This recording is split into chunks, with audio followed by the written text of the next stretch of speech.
And tonight we are joined by the high-octane, full-throttle presenters of the nation's favourite car show. Self-confessed petrol heads who spend their days pushing the flashiest cars to the very limit. Honestly, boys and their toys. Who says we don't do serious car reviews? That's what I'm talking about! How good is that? Are you doing the dance in the car? Yeah, a little bit. It's my car! That, my friend, is panache. Please welcome Matt LeBlanc and Chris Harris.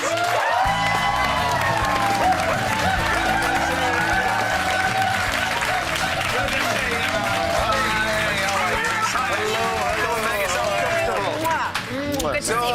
Chris, nice to meet you. How are you? I'm good, how are you? So the two of you, where's Rory? Someone's missing. What's happening? One of us had to stay back and hold down the fort. He's shooting extra gear, so he couldn't make it. He sends his regards. Okay. Yes. So he's the one that works hardest of the three of you. Yeah, he does the heavy lifting. We're more sort of jazz hands. Get it, OK. Well, yeah. We know where the Stig is. We do. I don't know if you've seen this. He's, catwalk modelling for the Queen at London Fashion Week there. Only joking. He's actually with us tonight. He's going to be with us for the whole show. We're going to let him in a little bit later on, but not just at the moment. He's keeping a close eye on things. Yeah. So we see you driving these top-end, lavish, really exciting cars, but in real life, during the day, when you're off, what do you drive, Matt? Me? On your ranch? Because we've spoken about that before. On the ranch, I'm usually driving some kind of tractor or something. Yeah. But, you know, we're kindred spirits. Of course we are. I know. Of course we are. But in real life, you know, I got a Mercedes SUV that I drive around in. Nice. Or a Porsche. Or a, Oh, OK. So you've got options. This could go on for some time. Yeah, there's a lot of choice. What about you, Chris? I have a Mercedes coupe with a big engine that's very comfortable and gets me around feeling like I haven't driven, which is what I like. Yeah. Nice. Yeah. And there's nothing better, is there? Hold on. This is a guy that is What? downplaying his car collection. He's on. got Go on. one of everything. I have a slight issue with buying cars, in as much as I can't stop. Buying cars. I've got a shed full of rubbish. Yeah, that depreciates rapidly, so I've got Yeah. plenty of choice. Not much of it's very exotic, but I like my old French cars. OK, yeah, oh, yeah. Yes, We've seen you in your Citroën 2CV, which Yeah. we love. You're you're kind of in opposition with hydrogen and electric and the pair. So who wants to go first, Matt? Chris? OK, I can see it being a part of the future. Hydrogen especially, it's a wonderful resource. It's just that you need a lot of geothermal energy to help produce it in its liquid form, and then there's the storage of it. So it's all about infrastructure. Electricity and hydrogen, it's not about whether it works or not. We know it works, and it's a great solution, but you need new infrastructure. So someone's got to build all the tanks, someone's got to pay for all of that. Who pays for it? Are the car makers going to pay for it? No, they're not. Government? Probably not. Yeah. So it looks difficult at that point. But I love the idea of clean Well, energy. that's got to be where it's going, hasn't it, Matt? Yeah, I mean, it's still a combustion engine, though, isn't it? So there's a byproduct, and the byproduct is water, I believe, right? Yep. But, like you said, you can't run down a 7-Eleven and get some hydrogen. No. You know, and storing it. That's basically a bomb that's in the car that stores the hydrogen. And this is a technology that they've been trying to jumpstart for a while now, hydrogen cars. It's just the infrastructure, storing it at the place you go to buy it. That's a big tank. So that's a big bomb. Yeah. So I think the future, in terms of alternate energy cars, I think, has got to be electric. You know what I mean? It's just battery technology will get there, and I think maybe solar panels on the roof or... You've got to make the electricity, though, haven't you? And at the moment, in this country, that's coal-fired. Yeah, but if you have you're just pushing the problem somewhere else. Yeah, but if each car is sort of individually sufficient, if it's like got solar, the whole body is solar, it can make its own power, charge its own battery, regenerative braking, all that kind of stuff. You know what you think about our weather over here? The sun's out. It's just, you know, so it's not quite as pure This is as the weather in the series, isn't it? This is literally the series right don't here. fall out now, because we were just about to ask you about your chemistry. So Sunday night, it sees the second series of the current lineup, let's put it that way. Yes. And, you know, there was a lot of fuss at the beginning. Oh, are they going to get on? You know, how are these three going to be in terms of friendship and all the rest? And so we had it, didn't we, when we started, you know, oh, what's the chemistry like? But you don't know each other, do you? But by now, now, have you sort of settled into more of a groove together? Is the relationship forming? Do you go for beers? Do you want to hold hands for this next part? If it would help, it would. Yeah, I mean, you know, like you said, in the beginning, it was like, are we going to get along? We didn't know either. You have to see if, you want to get along because it's better for the show, ideally.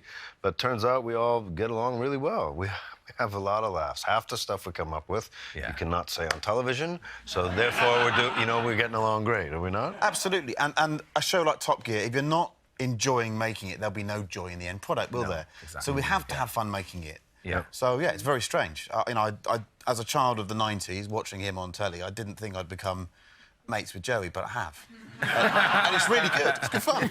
And this is the thing, because wherever you're going now and you're off on your travels all over the shop, you are celebrating those countries that you go to, aren't you? So yeah, we are having a good time, experiencing their culture. And, cars are everywhere. Yeah.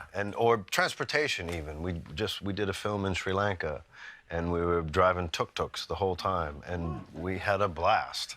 And they were great, and they're a huge part of the culture there, are they not? I mean, it was really interesting, yeah. And for you, does it feel like a British show, or does it feel like a global show? Because we know that Top Gear goes all over the world. But from your perspective, I mean, are you making this for a global audience? Yeah, it depends which part of the show we're working on. When we're making the films, yes, it feels like a global show to me.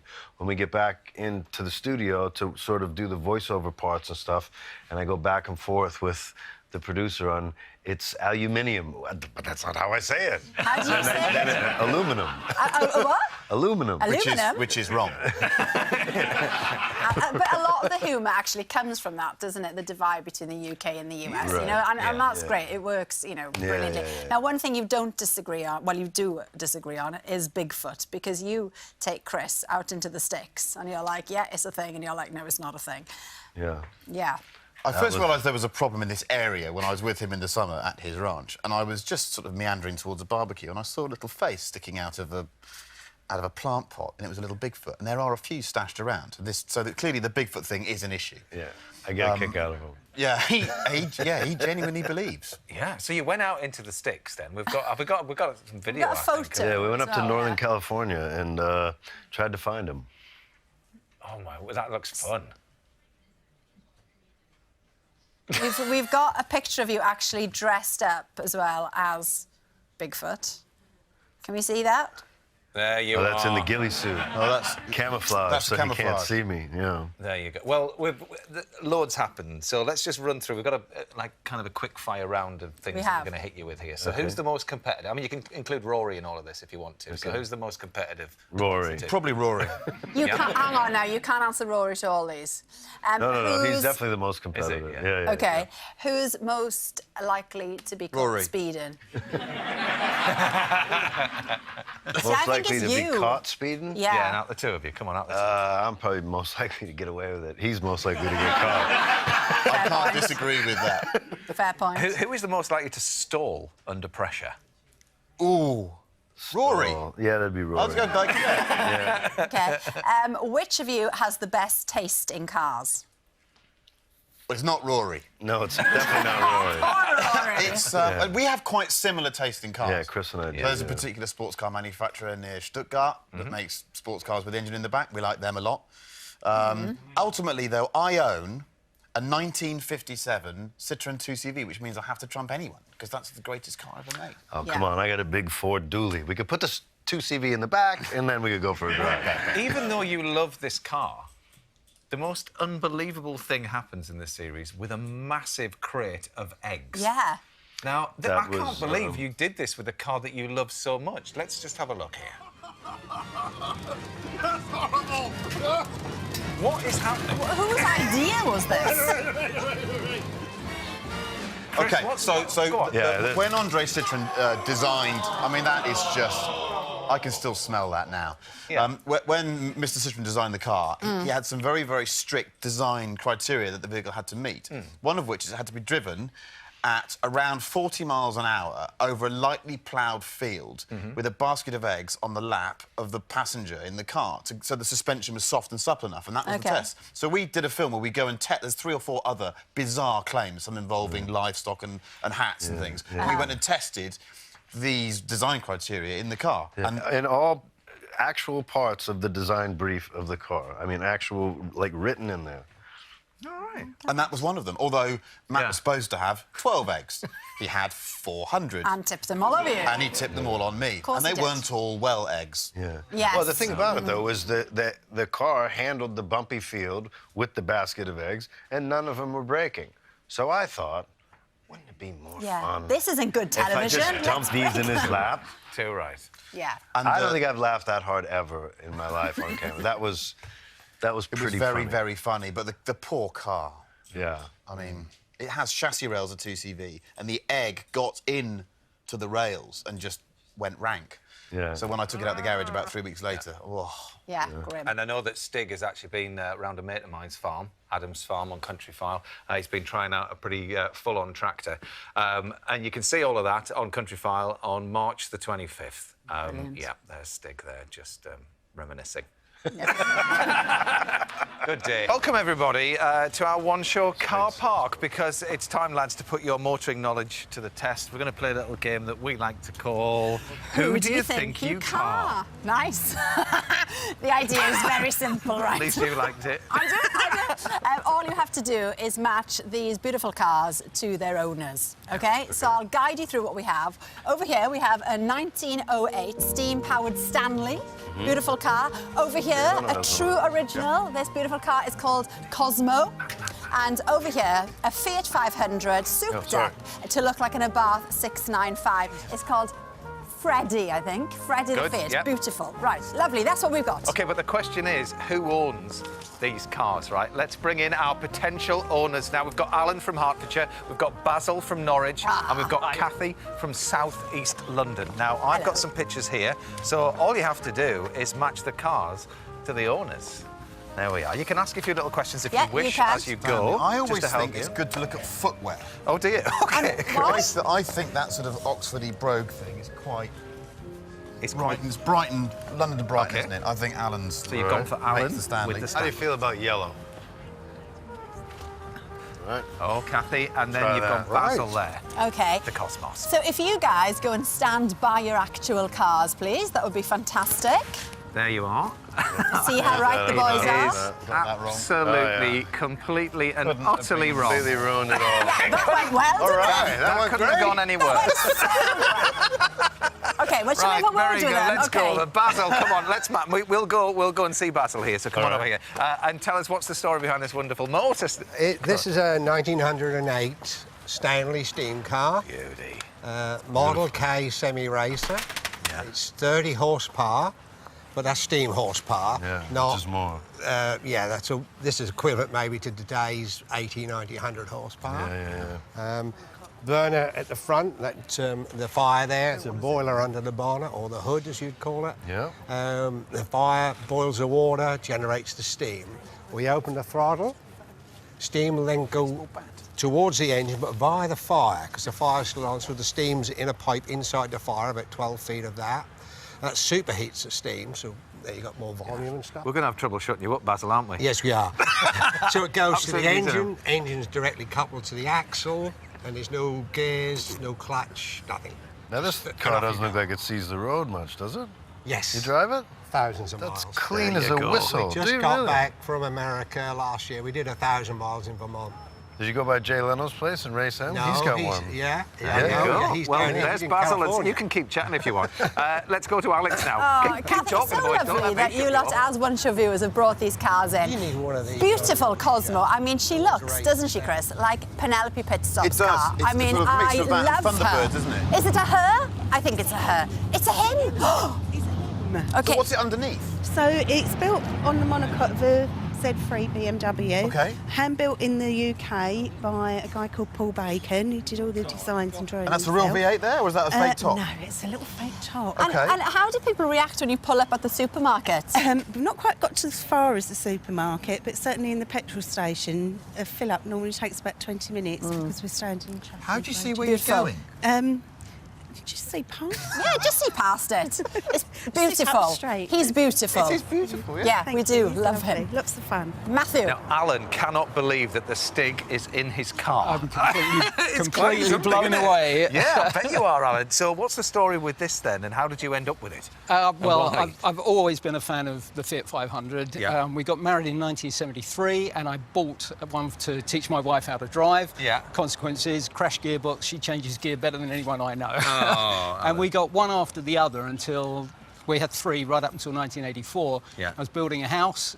It was in the way, and I paid someone £5 to take it away, which is crazy. And do you have a new one? and One of the newer a few- one of the No, newer no, ones? no. Now All originals. all originals, yeah. good for And you. this one we got a few years ago. A chap who used to work for Rolls-Royce, Mullen & Park Ward. beautiful. He completely restored it, absolutely and beautiful. that was 20 years ago, and it Yeah. looks fresh out of the. I think you've It lost looks it, though. to the great. Stig. I think so. you've lost Yes, it. I think so. Yeah. Anyway, the good news is we're going to have another round of this, Matt, a little All bit right, later I on. can't So wait. Oh, yeah, stage part two coming for the soon. second part of Who Do You Think You Car? It's only us who like it. Yeah. Now, in honour of our top gear guest tonight, we asked one of our viewers to tell us about the most unusual vehicles they owned. So we've got three more lovely contenders here, and all you have to do is match the car to the owner.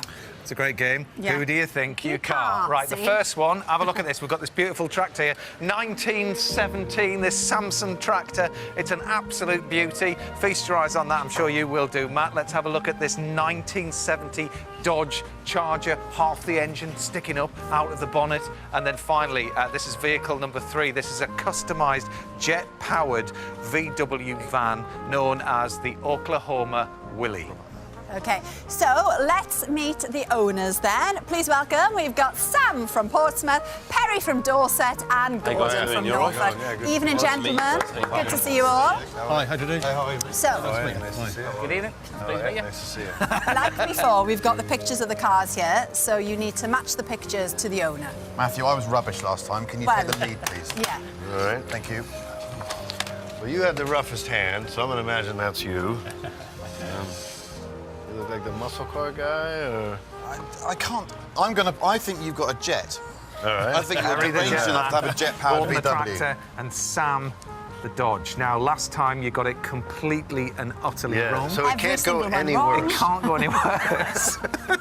OK, so if you would like to go and stand by your cars, that would be fantastic. Thank you very much. Oh, hang about. Oh, hang they're doing about. jeopardy, They we are. like it. It's absolutely nailed on. Now, let's start with the tractor here, Matt. I know you're going to love this. This Samson, and interestingly, this 612 here, Gordon. That's a bit of an indication. Stands for 6 horsepower at the drawbar, 12 horsepower at the pulley, Oh, okay. for driving okay. implements, etc. And is it powered by? It's a single cylinder, 9-inch bore, horizontal engine. Oh, wow. Started by a tremolo coil. And what year? 1917. 1917, look. Jeez, Beautiful that is three-wheeler. gorgeous. It isn't it just? And you've got quite a few tractors, haven't Yeah, you? we've got quite a passion for vintage tractors, and mainly steel-wheel ones. We prefer the old, the older, the more quirky, Less the flats. better. Me and Brian, we're really, yeah, that's it. You don't suffer from punctures. Yeah, and- no punctures No, on that. exactly right. It takes a bit more loading and unloading, but other than that, we. Very good. yeah, Well, it's going to be a slow ride home, Gordon, but It thanks for certainly coming is. in. Thank you very much. Thank you, mate. Good lad. Thank you. Well, Sam, you are the owner of the Dodge. That's it, you know, all muscle and I won't tell you something Now, I heard. all right.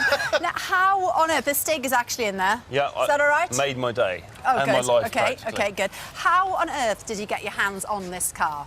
You know, growing up, I've always grew up with the Fast and the Furious franchise, and it always like appealed to me to have this car. You know, it looks the part, it has all the power under the hood, but it's kind of all a facade.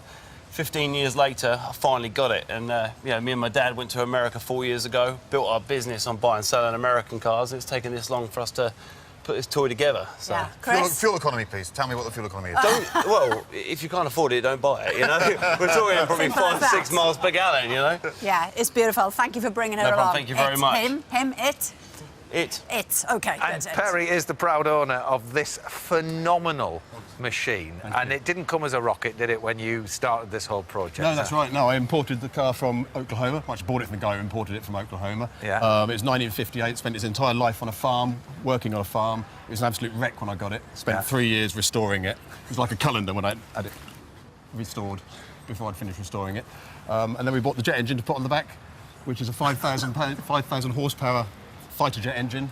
from a BAC Strike Master. Matt, just have a look at this thing in action. So just talk us through the speed. So this is me at Sandpod Raceway, going on the drag strip, pulling away there. I'm burning 31 gallons of fuel in 10 seconds, covering a quarter mile. I'm doing 150 miles an hour when I cross the line at the top there. That is saving the planet right Good there. fun. Yeah, it's the world's most inefficient hybrid vehicle. Dear me. exactly. Well, once again, thanks awesome. to one and all for bringing in Yeah. your extraordinary cars. We simply asked, didn't we, one night on the One Show? I know. Send in your cars, and this is what But you turned up with. Oklahoma Willie is lovely. It's good fun. Yeah, Okay.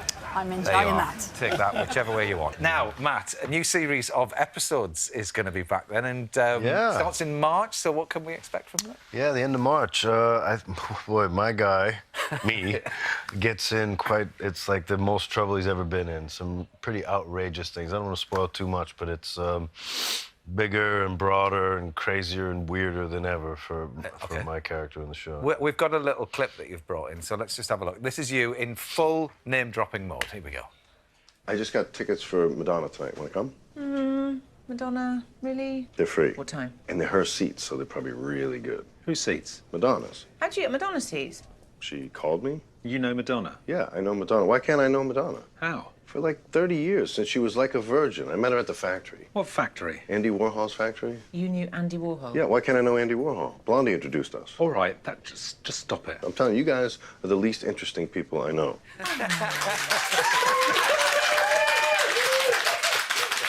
Well, Matt, I mean, we've got to know each other a little bit over the years and what have you. But Chris, do you think that's a true likeness of Matt in general? It's surprisingly accurate in many ways, but I have to say it's inaccurate in others, OK? Because he's actually a nice dude, whereas I think the Matt on episodes isn't that pleasant. But no, I think the Matt on the show's nice. What part are you talking about that's inaccurate?